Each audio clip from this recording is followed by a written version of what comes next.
Esther Chapter 2. After these things, when the wrath of King Ahasuerus was appeased, he remembered Vashti and what she had done, and what was decreed against her. Then said the king's servants that ministered to him, Let there be fair young virgins sought for the king, and let the king appoint officers in all the provinces of his kingdom, that they may gather together all the fair young virgins to Shushan, the palace, to the house of the women, to the custody of Haggai, the king's chamberlain, keeper of the women, and let their things for purification be given them. And let the maiden which pleases the king be queen instead of Vashti. And the thing pleased the king, and he did so. Now in Shushan, the palace, there was a certain Jew whose name was Mordecai, the son of Jair, the son of Shimei, the son of Kish, a Benjamite, who had been carried away from Jerusalem with the captivity which had been carried away with Jeconiah, king of Judah, whom Nebuchadnezzar the king of Babylon had carried away.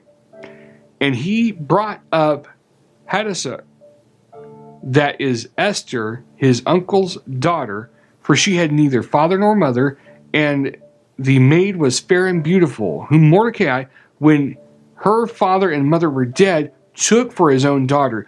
So it came to pass, when the king's commandment and his decree was heard, and when many maidens were gathered together to Shushan the palace, to the custody of Haggai, that Esther was brought also to the king's house, to the custody of Haggai, keeper of the women, and the maiden pleased him, and she obtained kindness of him, and he speedily gave her things for purification, with such things as belonged to her, and 7 maidens which were meet to be given her out of the king's house, and he preferred her and her maids to the best place of the house of the women. Esther had not showed her people nor her kindred, for Mordecai had charged her that she should not show it. And Mordecai walked every day before the court of the women's house to know how Esther did, and what should become of her. Now, when every maid's turn was come to go into the king, Ahasuerus, after that she had been 12 months according to the manner of the women, for so were the days of their purifications accomplished, that is 6 months with oil of myrrh, and 6 months with sweet odors, and with other things for purifying of the women. Then thus came every maiden to the king. Whatsoever she desired was given her to go with her out of the house of the women to the king's house. In the evening she went, and on the morrow she returned into the second house of the women to the custody of Shezgaz, the king's chamberlain, which kept the concubine. She came into the king no more, except the king delighted in her, and that she were called by name. Now, when the turn of Esther, the daughter of Abihail, the uncle of Mordecai, who had taken her for his daughter, was come to go into the king, she required nothing but what Haggai, the king's chamberlain, the keeper of the women, appointed. And Esther obtained favor in the sight of all them that looked upon her. So Esther was taken to King Ahasuerus into his royal, or into his house royal, in the 10th month, which is the month Tebeth, in the 7th year of his reign.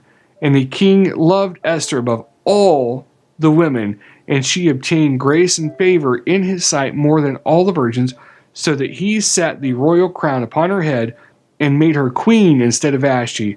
Then the king made a great feast to all his princes and his servants, even Esther's feast, and he made a release to the provinces, and gave gifts according to the state of the king. And when the virgins were gathered together the second time, then Mordecai sat in the king's gate. Esther had not yet showed her kindred nor her people, as Mordecai had charged her, for Esther did the commandment of Mordecai, like as when she was brought up with him. In those days, while Mordecai sat in the king's gate, 2 of the king's chamberlains, Bigthan and Teresh, of those which kept the door, were angry, and sought to lay hand on the king Ahasuerus.